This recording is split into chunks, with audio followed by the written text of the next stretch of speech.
কি গো, সবাই কেমন আছো বলো? আজকে আবারও নিয়ে চলে এসেছি একটা গেট রেডি উইথ মি। আর এগুলো দেখতে তো তোমরা ভীষণ পছন্দ করো, আর তোমাদের থেকে বেশি আমি এক্সাইটেড। হে হে। তো আজকে যাচ্ছিলাম একটু বেরু বেরু করতে আমার এক বান্ধবী আর বন্ধুর সাথে। তো এদিকে আমি চলে এসেছি ফটাকসে রেডি হয়ে। আর আজকের কুর্তিটা আমার খুব বেশি পছন্দ না, বাট তবুও পরে নিলাম। এটা একদম নতুন, প্রায় 1.5 বছর পর আমি এই কুর্তিটাকে পরলাম। মানে 1.5 বছর ধরে এটা নতুন ধরা ছিল, আমি একদমই পরিনি এটাকে, বাট ভীষণ কমফোর্টেবল, একদম পিওর কটনের একটা কুর্তি, ভীষণ ভালো এই গরমের জন্য। তাই ভাবলাম যে চলো এটাকে পরেই নি, না হলে এটা পরে পরে পরে পরে ডিম পেরে তো বাচ্চা হয়ে যাবে, এটার মধ্যে আরও একটা কুর্তি বেরিয়ে যাবে।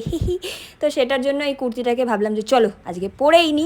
আর আজকে যা বিভৎস গরম পড়েছে, আগের দিন বৃষ্টির পর যে বলার বাহুল্য, মানে ভীষণ গরম পড়েছে। তাই আমি একদম হালকা মেকআপ করেছি, মানে টাচ আপ বলতে পারো। ময়শ্চারাইজার, বিবি ক্রিম, তারপরে লুজ পাউডার আর ব্লাশার ইউজ করেছি লিপস্টিক দিয়ে। সাথে আমার এই সুন্দর সুন্দর গোল গোল চোখ দুটোকে আরও একটু সুন্দর করার জন্য একটু হালকা করে ব্রাউন শ্যাডো অ্যাপ্লাই করেছি, যেটা একদম বোঝাই যাচ্ছে না। তারপরে একটুখানি লাইনার আর মাস্কারা, তারপরে একটা রেড ক্যাটক্যাটে লিপস্টিক ইউজ করার পরে বুঝতে পারলাম যে এটা আমাকে একদম মানাচ্ছে না। তারপরে বাবা আমি নিউডেই চলে এসেছি, থাক বাবা যেটাতে আমাকে মানায় আমি সেটাই পরেছি। তো তারপর একটা ছোট্ট টিপ পরে নিয়েছি, আর দেখছিলাম চুলটা ছেড়ে না বেঁধে ভালো লাগছে। আচ্ছা তোমরাই বলো তো যে ছেড়ে ভালো লাগছে নাকি বেঁধে ভালো লাগছে।